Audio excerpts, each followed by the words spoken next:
Gold trusted gold buyers మీరు తాకట్టు పెట్టిన బంగారాన్ని విడిపించి ఈ రోజు ఉన్న మార్కెట్ ధరకు కొనబడును.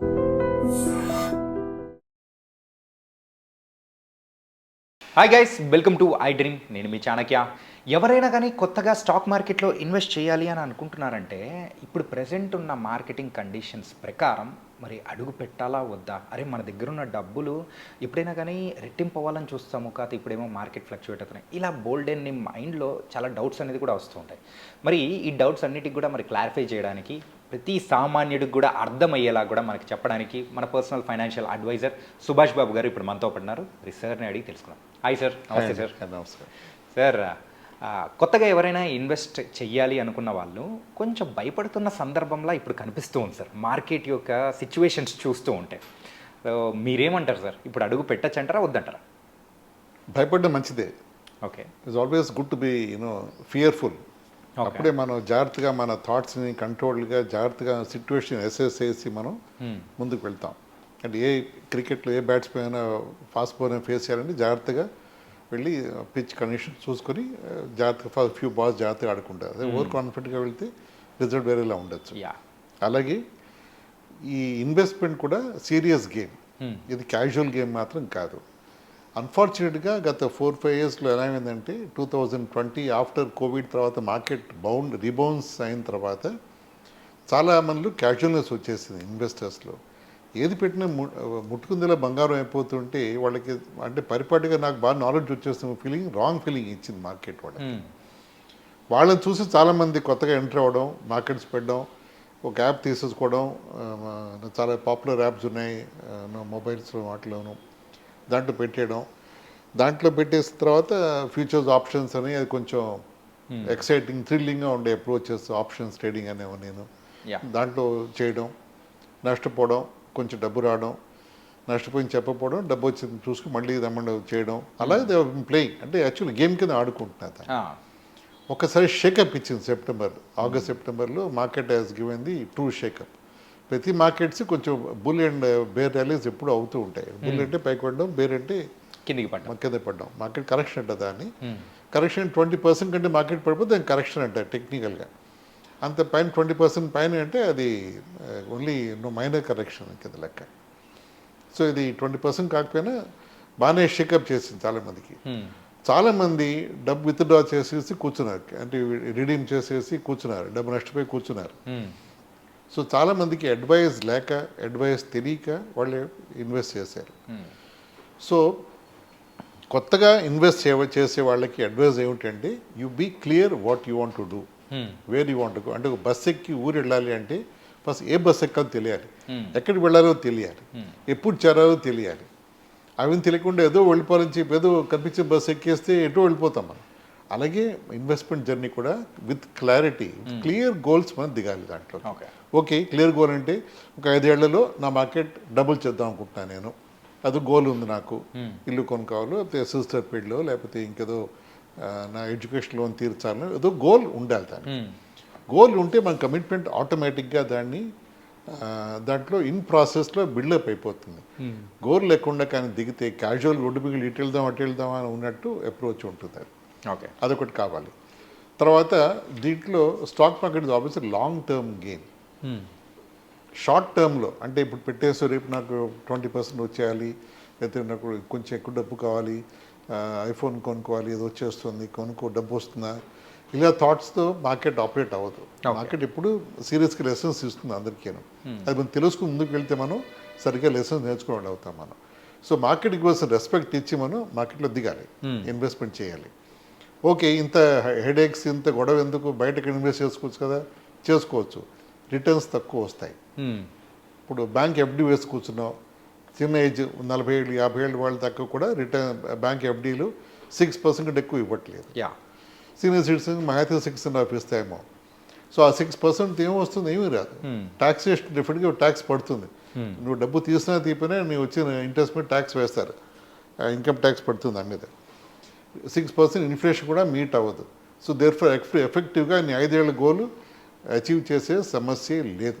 ఓకే, అంటే గోల్ మరి చిన్న గోల్ అయితే తప్ప ఒక రెగ్యులర్ స్ట్రాటజిక్ గోల్ అయితే అచీవ్ చేయలేవు. అంటే ఎడ్యుకేషన్ లోన్ తీర్చాలి, ఏదో సిస్టర్ పెళ్లి చేయాలి, లేకపోతే ఇంకేదో కారు కొనుక్కోవాలి, ఇల్లు ఫాదర్కి ఇల్లు కొనడానికి డబ్బు ఇద్దాం అనుకుంటున్నాను, నేను హెల్ప్ చేద్దాం అనుకుంటున్నాం, ఇవేమీ చేయలేము మనం. ఓకే. ఇవన్నీ చేయాలి అంటే మనం జాగ్రత్తగా షేర్ మార్కెట్లో, స్టాక్ మార్కెట్లో, మ్యూచువల్ ఫండ్స్ ద్వారానో డైరెక్ట్ స్టాక్ రేటింగ్ ద్వారా దిగచ్చు. మార్కెట్ రెస్పెక్ట్ చేసి దానికి అసలు ఏం బాగోగులు తెలుసుకుని దిగడంతో అది మనకి మంచిది.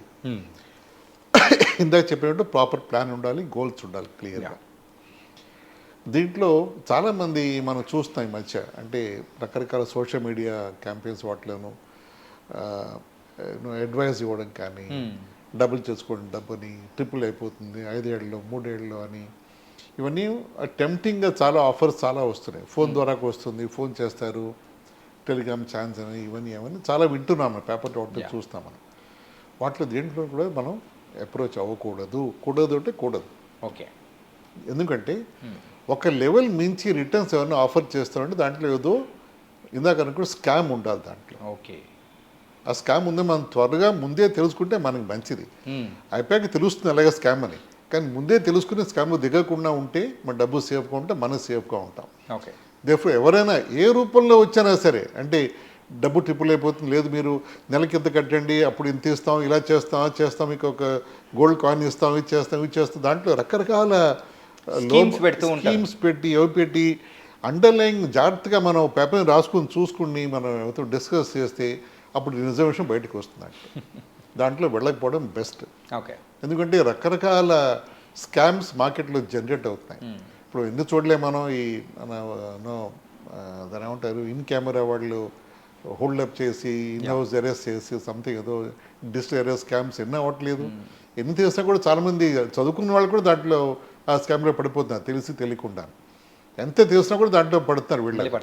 అలా మనం జాగ్రత్తగా అప్రమత్తంగా ఉండి మనం డబ్బు ఇన్వెస్ట్మెంట్ పరంలో ఎప్పుడు మనం క్వాలిఫైడ్ అండ్ ట్రస్టెడ్ అడ్వైజర్స్తో మాట్లాడాలి.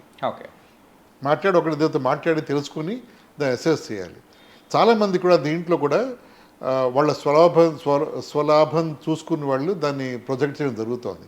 అది కొంచెం మనం జాగ్రత్తగా తెలుసుకుని వాళ్ళే మంచిది ఎప్పుడు. తర్వాత ఇంకోటి ఏమిటంటే ఒక 1 to 2 years చదివితే మంచిది ఈ ఫీల్డ్ గురించి, మార్కెట్ గురించి అనలైజ్ చేయాలి మొత్తం. చేయాలి. దీనికి కోర్సెస్ ఉన్నాయంటే ఉన్నాయి. ఇప్పుడు సెబీ వాళ్ళు NISM అనే ఇన్స్టిట్యూట్స్ ఉన్నాయంటే గవర్నమెంట్ కాకపోయినా సెబీ రన్ చేసి కోర్సెస్ ఉన్నాయి. దాంట్లో ఏది రైట్ ఏది రాంగ్ అని వాళ్ళు జాగ్రత్తగా ఎక్స్ప్లెయిన్ చేస్తారు. ఓకే. ఎందుకంటే మనం స్టాక్ మార్కెట్లో ఇన్వెస్ట్ చేసేప్పుడు ఇవాళ ఇన్వెస్ట్ చేసి రేపు బయటకు వచ్చే మనం ఒక 5 ఏళ్ళు 10 ఏళ్ళు దాంట్లో ఉంటాం. దాంట్లో మనకి ఎక్స్పీరియన్స్ బాగుంటే ఇంకా ఉంటాం. ఇంకా దాంట్లో మనం ఇన్వెస్ట్మెంట్ చేసుకుని మన డబ్బు పెంచుకునే ప్లాన్లో ఉంటాం. సో అది లాంగ్ టర్మ్ కమిట్మెంట్ కాబట్టి. సెకండ్ పార్ట్ ఏమిటంటే మన ఎడ్యుకేషన్ యూనివర్సిటీస్ ఎక్కడా కూడా పర్సనల్ ఫైనాన్స్ మీద ఎవరు మనకి టీచ్ చేయట్లేదు. ఓకే. జీవిత పాఠాలు మనం బయట నేర్చుకుంటున్నాం. ఈ ఫైనాన్స్ పాఠాలన్నీ కష్టపడి పని చేయాలని తెలుసు అందరికీ. పని చేస్తున్నాం, డబ్బు సంపాదిస్తున్నాం, కానీ ఎక్కడ ఇన్వెస్ట్ చేయాలి, ఎలా డబ్బు పెంచుకోవాలి, ఎలా జాగ్రత్తగా పెంచుకోవాలి అని ఎవరు చెప్పరు, తెలియదు. అందరూ వాళ్ళ ఎక్స్పీరియన్స్ ద్వారా నేర్చుకుంటారు. సో ఇంకోళ్ళ ఎక్స్పీరియన్స్ చూసి మనం తెలుసుకోవడం అది వివేకత్వం. సో మనం ఒక 1 to 2 years కానీ మంచి కోర్సెస్ చేసి దాంట్లో కొంచెం అవగాహన తెచ్చుకొని short term goals, short term quick fix riches దాంట్లో ఎప్పుడు మనం should always be away from it. Schemes ఇస్తున్నారా, వెనకాల ఏదో పెద్ద స్కామ్ ఉందని అర్థం చేసి గ్యారంటీగా ఉంటుందండి. గ్యారంటీగా ఉంటుంది. తర్వాత మనం ఎప్పుడు అంటే మన సర్కిల్లో చాలామంది అంటే మనం చాలా జాగ్రత్తగా ఉంటున్నాం, భయపడతాం అని వాళ్ళు కొంచెంమంది హేళన చేసినా కూడా వర్త్ వైల్ బేరింగ్ ఇట్.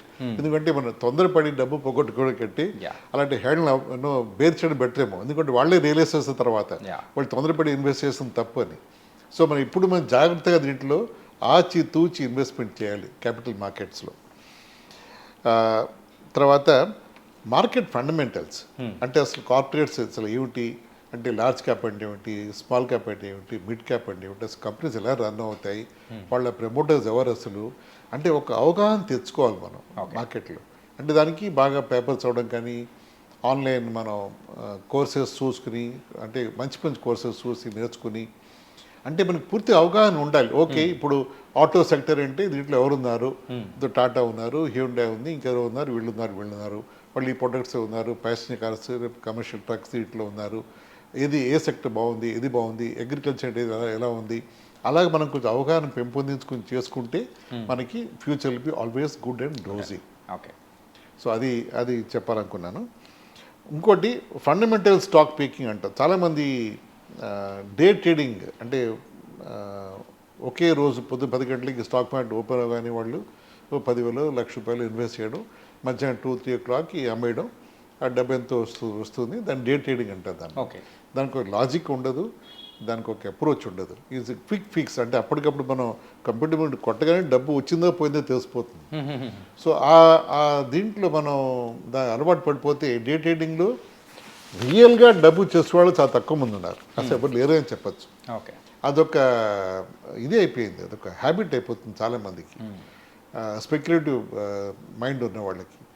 అంటే I don't want to compare horse races కానీ లేకపోతే ఇలాంటి స్పెక్యులేషన్. హార్స్ రేస్ ఎంత లాజిక్ ఉందో దీంట్లో అంతే లాజిక్ ఉంది. ఇన్ఫాక్ట్ చెప్పాలంటే అది ఒక జూదం లాంటిది అనుకోవచ్చా? ఎగ్జాక్ట్గా ఓకే. స్పెక్యులేషన్ అలాంటిది, ఇది జూదం లాంటిది అది యాక్చువల్లీ. Yeah. అంటే ఒక లాజిక్ బేసిస్ లేకుండా మనం రిజల్ట్ ఎక్స్పెక్ట్ చేస్తామంటే అది స్పెక్యులేషనే. అవ్వచ్చు అవ్వకపోవచ్చు, సింపుల్ 50-50 ఛాన్స్ అది. సో అలాంటి వాటిలో మన డే ట్రేడింగ్లో పెద్ద అది పిట్ ఫాల్ అది. ఓకే. అది చేసేవాళ్ళు ఉన్నారు, చాలామంది చేస్తారు. వాళ్ళు ఒక్కసారి సక్సెస్ అవుతారు, అందరికీ చెప్తారు. 9 times ఫెయిల్ అవుతారు, ఎవరికి చెప్పరు. ఓకే. బికాజ్ వాళ్ళు కన్విన్స్ అవుతారు, మళ్ళీ రేపు పొద్దున్న చేస్తే మళ్ళీ వస్తాను. లాస్ వేగాస్ వాటిలో క్యాజినో ఆడతారు చాలామంది. దాంట్లో డబ్బు గెలిచిన వాళ్ళు అసలు ఎవరు ఉండరు అక్కడ. గెలవగానే మళ్ళీ ఇన్వెస్ట్ చేయాలి, మళ్ళీ పెట్టాలనిపిస్తుంది, ఆడాలనిపిస్తుంది, డబ్బు పోగొట్టుకుని బయటకు వచ్చేస్తారు అందరూ అక్కడ. సో అలాగా అంటే ఐ డోంట్ వాంట్ కంపేర్, అంటే మరీ అంతే దిగజార్చి మాట్లాడకూడదు మన ఇన్వెస్ట్మెంట్ ప్రాక్టీస్ గురించి. కానీ డే ట్రేడింగ్ మాత్రం డెఫినెట్గా అది ఇబ్బందికరమైన అప్రోచ్. అది స్పెక్యులేషన్, గ్రాండ్ స్పెక్యులేషన్. అది అవాయిడ్ చేసి ఫండమెంటల్ లెవెల్లో అంటే ఒక స్టాక్ పెట్టాం. వారెన్ బఫెట్ పేరు వింటూ ఉంటాం మనం. ఇప్పుడు దాదాపు 90-100 ఏళ్ళు ఆయన దాదాపు ఆయన చేసేది ఏంటంటే ఫండమెంటల్ ఇన్వెస్టింగ్, వాల్యూ ఇన్వెస్టింగ్. అంటే ఒక కంపెనీ బాగా స్టడీ చేసి ఈ కంపెనీకి ఫండమెంటల్స్ బాగున్నాయి, వీళ్ళ ఆపరేషన్స్ బాగున్నాయి, వీళ్ళ కాంపిటేటర్స్ కూడా బాగున్నారు, వీళ్ళు ఇంకా బెటర్గా కాంపిటేటివ్గా ఉన్నారు, వీళ్ళ మేనేజ్మెంట్ ఫిలాసఫీ బాగుంది, ప్రమోటర్స్ బాగున్నారు, వీళ్ళు ఫైనాన్షియల్స్ బాగున్నాయి అని. అంటే కొన్ని బాగాలేవు, కొన్ని బాగానే ఉన్నాయి. ఓవరాల్గా ప్లస్ బేరీస్ వేసుకుని ఓవరాల్ బాగానే ఉంది అని డెసిషన్ వచ్చింది, దాంట్లో ఇన్వెస్ట్ చేస్తారు. ఆ ప్రైస్ ఎలా ఉండాలి? తక్కువ ఉండాలి మార్కెట్ కంటే. ఓకే. అంటే పొటెన్షియల్ ఉంది, లో ప్రైస్లో ఉంది మార్కెట్లో. అంటే దానికి బాగా స్కోప్ ఉంది బాగా పెరగడానికి. అటువంటి ఇన్వెస్ట్ చేసి వెయిట్ చేస్తాడు అతను. ప్రతిరోజు డబ్బా ఓపెన్ చేసి పెరిగిందని చూడు. రేపు 5 years, 10 years, 15 years దాకా టైం కూడా ఉంది. ఒకసారి పెరిగితే అది బాగా సూపర్లేటివ్గా అది పెరిగిపోతుంది. అది అలాంటి గెయిన్స్ అతను డబ్బు చేసుకున్నాడు. దాన్ని ఫండమెంటల్ వాల్యూ ఇన్వెస్టింగ్ అంటారు. సో అలాగే మనం కూడా అంటే వారెన్ బఫెట్లా అవుతాం లేదో తెలియదు, కానీ అలాంటి వాళ్ళని చూసి మనం వాళ్ళు ఏం చేశారు, ప్రాక్టీసెస్ ఏం చేశారు వాళ్ళు, అలా ఎలా చేయగలం మనం. కంపెనీ స్టడీ చేయాలి. ఒక పీ అంటారు, price earnings ratios, PB ratios, profitability ఎలా ఉంది, మిగతా రేషియోస్ ఎలా ఉన్నాయి, అవన్నీ కూడా ఒక మనం హెల్త్ చెక్ చేసుకున్నప్పుడు blood test, urine test, ECG అన్నీ చేసుకుంటాం. అలాగే వాటి బట్టి మన హెల్త్ తెలుస్తుంది, మన బాడీలో లోపల మనం కనిపించని తెలుస్తాయి ఆ రిపోర్ట్స్లో. అలాగే చాలా రేషియోస్ ఉన్నాయి, కార్పొరేట్ మన ఫైనాన్షియల్ రేషియోస్ అన్నీ మనం అంత థరోగా తెలియకపోయినా బ్రాడ్గా 5 రేషియోస్ తెలుసుకుని ఓకే ఈ కంపెనీ పెర్ఫార్మెన్స్ బాగానే ఉంది, రేషియోస్ మొట్టమొదటి బాగానే ఉన్నాయి, పర్వాలేదు ఇన్వెస్ట్ చేయొచ్చు అని ధీమా రావాలి. అలా చేసిన తర్వాత కూడా కంపెనీ పెర్ఫార్మ్ చేయకపోవచ్చు కూడా, మేబీ 4 out of 10 చేయకపోవచ్చు, 6 out of 10 చేయొచ్చు. దాంట్లో అలా చేస్తే కొంచెం క్యాలిక్యులేటెడ్గా మూవ్ అనేట్టు ఉంటుంది. మనం గాలిలో దీపం పెట్టేసి మనం ఉన్నట్టు కాకుండా మోర్ కేర్ఫుల్గా, స్టడీడ్గా, మెథాడికల్గా వెళ్ళడంలో it is more wisdom in it. So if you are a newcomer investor into market, ఇవన్నీ ఆలోచించుకుని మీరు టైం తీసుకుని ఇప్పుడు కాదు 1 year 1.5 years స్టడీ చేసి ఒక బాగా కాన్ఫిడెన్స్ వచ్చిన తర్వాత స్లోగా ఫండమెంటల్ ఇన్వెస్ట్ చేసుకుంటూ వెళ్ళడం ఐ థింక్ శ్రేయస్కరం. దాంట్లో mutual funds approach is more safer. ఇప్పుడు మనం ఫ్లైట్లో వెళ్ళాలంటే మనం కూర్చుంటాం, పైలట్ మనం నమ్ముతాం, పైలట్ మన ఫ్లైట్ చేసి తీసుకెళ్తాడు. మనం ఫ్లైట్ చేసుకోవచ్చు కదా, ఎప్పుడు పడితే ఇప్పుడు 10 flight, early morning 6 o'clock flight ఎందుకు మన కంఫర్టబుల్ మధ్యాహ్నం ఫ్లైట్ వెళ్ళొచ్చు కదా అని మనం చేసుకోవచ్చు. కానీ మనకి ఫ్లయింగ్ రావాలి అది, అండ్ మనకి ఆ రిస్క్ కూడా మనం భరించాలి. అదే మనం ఇంకోళ్ళకి ట్రస్ట్ చేసి పైలట్ అతను క్వాలిఫైడ్ ఫ్లైయర్ కాబట్టి మన లైఫ్ అతనికి ట్రస్ట్ చేసి మనం ఫ్లైట్లో కూర్చుంటున్నాం. అలాగే మన డబ్బుని మనం ఒక ఫండ్ మేనేజర్కి, ఒక కంపెనీకి మనం ట్రస్ట్ చేసి ఇస్తున్నాం. నువ్వు నా తరఫున ఇన్వెస్ట్ చేయి, ఇక్కడ ఇన్వెస్ట్ చేస్తాను, ఇక్కడ చేస్తే పాస్ట్ ట్రాక్ రికార్డ్ ఇలా ఉంది, పెర్ఫార్మెన్స్ ఇలా ఉంది, అది చూసి ఇన్వెస్ట్ చేస్తాను. నాకు తెలుసు రిటర్న్స్ రాకపోవచ్చు ఐడియా ఉంది, కానీ మొరలెస్ అదే రేంజ్లో ఉంటుంది అనుకుంటున్నాను అని మీరు మైండ్లో అనుకుని ఇన్వెస్ట్ చేస్తారు అక్కడ. Okay, that is more safer way of investing and making money in stock markets. అంటే లైక్ అడ్వైజర్ రోల్ అనేది కూడా చాలా ఇంపార్టెంట్ కీ రోల్ అనేది కూడా ప్లే చేస్తుంది. కరెక్ట్. ఓకే, ఇప్పుడు ఈ ప్లాట్ఫామ్స్ ఉన్నాయనుకోండి, ప్లాట్ఫామ్స్ వెరీ ఈజీ. మీరు యాప్ డౌన్లోడ్ చేయడం, ఇన్వెస్ట్ బటన్ నొక్కేయడం, మీ బ్యాంక్ అకౌంట్ లింక్ చేసి ఇన్వెస్ట్ చేసేయడం అయిపోయింది. ఎక్కడ ఇన్వెస్ట్ చేస్తే ఐడియా ఉందా మీకు? ఏదో కనిపించింది చూశారు, 5 స్టార్ చూసి ఏదో ఇన్వెస్ట్ చేశారు, అది మంచిదా కదా, 5 స్టార్ చూసి ఇన్వెస్ట్ చేశారు. అదే మీ బ్యాక్గ్రౌండ్, అదే మీకు మీకు లీడింగ్ పాయింట్. అది రేపు పొద్దున్న మార్చాలి, ఎందుకంటే బెటర్ స్టాక్స్ ఉన్నాయా, బెటర్ స్కీమ్స్ ఉన్నాయా తెలియదు. ఎవరికో ఫోన్ చేయాలి, ఫోన్ చేయండి బిట్వీన్ 9 and 5 ఏదో ఉంటుంది వాళ్ళ కాల్ సెంటర్ టైమింగ్స్, అప్పుడే చేయాలి. అప్పుడే ఎవరో ఎత్తుతారు, అరగంట ఫోన్ చేస్తే మళ్ళీ ఇంకెవరు ఎత్తుతారు, వాళ్ళు మళ్ళీ మీరు మొత్తం అంతా చెప్పాలి. ఒక కంటిన్యూటీ ఉండదు. అంటే రియల్గా చెప్పాలి అంటే మీ గోల్స్, మీ థాట్స్కి ఎలా అయినా డైరెక్షన్ కానీ అడ్వైస్ కానీ రాదు. Okay, you're playing a blind game. ఏదో పెడతారు, హిట్ అయితే యూఆర్ హ్యాపీ, అవ్వకపోతే అది మా తీసేసి ఇంకోటి పెడతారు. దాని ట్యాక్స్ ఇంప్లికేషన్ ఉంటుందా తర్వాత తెలుస్తుంది, ఇయర్ ఎండ్లో ట్యాక్స్ వచ్చినప్పుడు తెలుస్తుంది, అదే ట్యాక్స్ కట్టాలి అని. ఇవన్నీ కూడా అడ్వైజర్ చెప్తాడు మీకు. మనకి అడ్వైజర్స్ ఉన్నప్పుడు they will guide you. Okay, ఇది మీ రిస్క్ ఎబిలిటీ, ఎందుకంటే ఎక్కువ రిస్క్ తీసుకోకూడదు, తీసుకోరు కూడా మీరు, ఇలా చేస్తే బెటర్ మీరు అని ఒక అడ్వైజ్ ఇవ్వడం. That's way of our approach. We're all train and qualified by SEBI. So దాంతో మీకు ఇన్వెస్టర్కి ధైర్యంగా ఓకే అడ్వైజర్ చెప్పాడు, he's taking care of best interest అని అవగాహన వస్తుంది వాళ్ళకి. It was very nice sir. ఏంటంటే ప్రజెంట్ ఇప్పుడున్న సిచ్యువేషన్స్లో ఫస్ట్ దాని గురించి స్టడీ చేసి అడుగు పెడితే బాగుంటుంది అని కూడా మీరు చాలా చక్కగా చెప్పారు. కరెక్ట్. అండ్ కొత్తగా వచ్చే వాళ్ళకి that's I think this a perfect lesson. ఏదో వస్తుంది కదా అని ఎవరో మాటలు చెప్పి రాకుండా ఉండాలి. మెయిన్గా అయితే దాని గురించి స్టడీ చేసిన తర్వాత అడుగు పెడితే they can see the results. Correct. Yeah, so thank you so much sir. Thank you.